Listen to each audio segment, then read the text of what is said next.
আজকে জুমার দিন আমারে 2 রাকাত জুমার নামাজ পড়ার সুযোগ দে। ও নবীর উম্মতেরা, নবীর আশিকেরা, হুসাইনের আশিকেরা গো, এই 2 রাকাত নামাজ জুমার নামাজ ছাইরো না, আমার নবীর শাফায়াত নসিব হবে না। রক্তে লাল হইয়া যদি হুসাইন 2 রাকাত জুমার নামাজ পড়তে পারে গো, আজকাল থেকে কথা দিতে হবে জীবনে কোনোদিন জুমার নামাজ ছাড়তে পারবা না। জুমার নামাজ আদায় করতে সময়টুকুন দিলে নামাজ শুরু করে দিলেন, রুকু সিজদার কাজ শেষ করে তাশাহুদে বসে সালাম ফিরানের আগ পর্যন্ত কাছাকাছি বসে বসে এই যে সৈন্যরা নামাজের ভিতরে প্রত্যক্ষদর্শীরা বলেন এক একটা করে তীর মারে হুসাইনের গায়ে।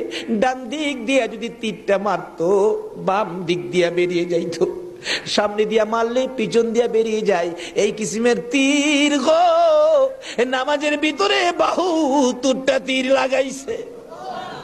হুসাইন সালামটা ফিরাইয়া না